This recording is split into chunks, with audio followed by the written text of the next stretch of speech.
দ্রব্যমূল্যের লাগামহীন ঊর্ধ্বগতি ঠেকাতে চট্টগ্রামে বাজার মনিটরিং শুরু করেছে ভোক্তা অধিকার সংরক্ষণ অধিদপ্তর।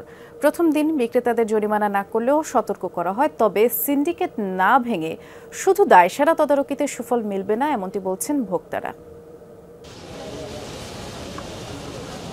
4 দিন আগেও কাঁচামরিচের দাম ছাড়িয়ে যায় 1000 টাকা। 100 টাকার নিচে মিলছে না কোনো সবজি।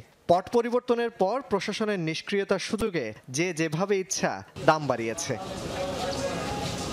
ভোক্তাদের অভিযোগের প্রেক্ষিতে অবশেষে চট্টগ্রামের কাঁচা বাজার তদারকিতে নেমেছে ভোক্তা অধিকার সংরক্ষণ অধিদপ্তর। শিয়া বাটার ও ভিটামিন ই সমৃদ্ধ Lily glam beauty soap. Lily, always beautiful. Chowmuhani সহ বেশ কয়েকটি বাজারে গিয়ে ডিম, আলু, কাঁচামরিচ, শাকসবজি সহ নিত্যপণ্যের দাম যাচাই করেন। এদিন কাউকে জরিমানা না করলেও কৃত্রিম মূল্যবৃদ্ধি এবং কারসাজির ব্যাপারে সতর্ক করা হয় বিক্রেতাদের। আমরা আসলে দাম ঠিক থাকে, এর পরবর্তীতে দাম বাড়িয়ে দেয়, এরকম কারচুপি যদি করে আমরা আইনগত ব্যবস্থা গ্রহণ করব। আজকে সতর্ক করেছি। আর সাধারণ ভোক্তা যারা আছে আমরা তাদেরকে বলেছি তারা যেন সতর্ক থাকে।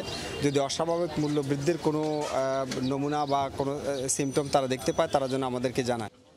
যদিও ভোক্তাদের অভিযোগ, যতক্ষণ অভিযান ততক্ষণ দাম কম থাকে, এরপর সব আবার আগের মতো। Long time we didn't see like that, কারণ মনিটরিং এখন সব দিক দিয়ে চাপ বিধে দেখা যাচ্ছে, এরা বাসা বসে থাকে, এরা আসে না। তো অধিকার দেখুন অভিযান চালায়, কিন্তু অটোমেটিকলি ওটা কিন্তু আবার কমে যায়। দেন আবার যদি চলে যায় তাহলে আবার আগের অবস্থায় ফিরে আসে। রেগুলার করার দরকার, এগুলোর সবসময় রেগুলার থাকে, বাজারটা একটু নিয়ন্ত্রণে থাকে সবার। এখন ভুক্তর একটু সুবিধা হয়, আমাদের জন্য একটু সুবিধা হয়। আগের সরকারের সময় বাজারে অস্থিরতার জন্য দায়ী সিন্ডিকেট এখনো সক্রিয় বলে দাবি বিক্রেতাদের।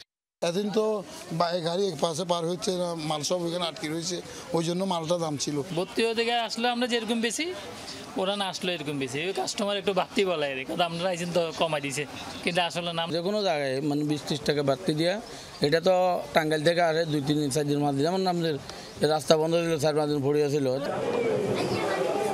জোবায়েত ইবনে শাহাদাত, যমুনা নিউজ, চট্টগ্রাম।